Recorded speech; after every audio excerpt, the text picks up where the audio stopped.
వేరే వాళ్ళతో జరిగిపోయిందనా? ఈ విషయం నాకెలా తెలుసని ఆశ్చర్యపోతున్నావా?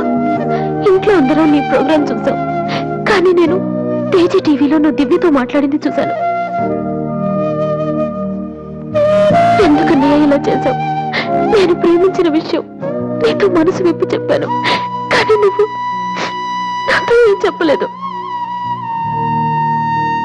నాకెవ్వరు లేకపోయినా పర్లేదు రాది, నువ్వు ఒక్కదేని ఉన్నావు చాలు అని చెప్పావు. అదంతా అబద్ధమేనా? వద్దన్నయ్య, నువ్వు అక్కర్లేదనుకున్న ప్రేమ నాకు కూడా వద్దు. అందుకే ఈ పెళ్లి చేసుకోనని చెప్పేశారు. ఏంట్రా నువ్వు మాట్లాడితే? నీకు పిచ్చి కింద? ఎంత కష్టపడి విఘ్నేష్ ని పెళ్లి కొప్పించానో తెలుసా? ఎందుకు ఇలా చేశావు? ఆ ఇంటికి పెద్ద కొడుకుగా నేనేం చేయలేకపోయాను. ఉన్నన్నాళ్ళు నాన్న నేర్పించాను, ఇంట్లో నుంచి వచ్చేసి అమ్మని ఏడిపించాను.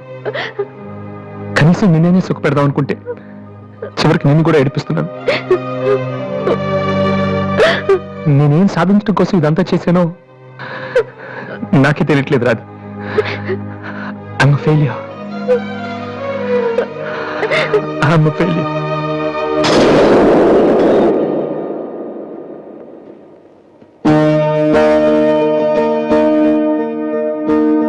నువ్వు ఓడిపోలేదురా, నేనే ఓడిపోయాను. అవునరా, నేను ఓడిపోయాను. నా కొడుకు చేతిలో ఓడిపోయాను.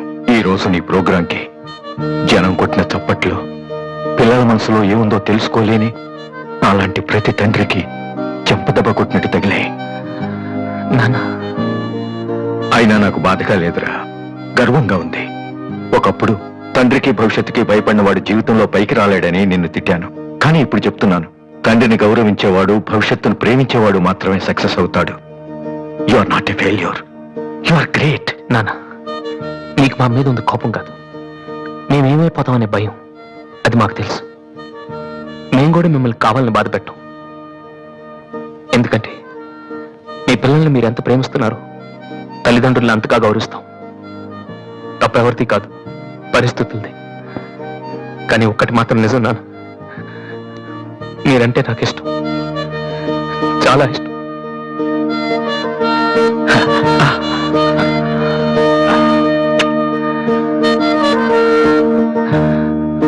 వాసు, అదేంటి వాసు, ఆ రోజు మీ చెల్లెలు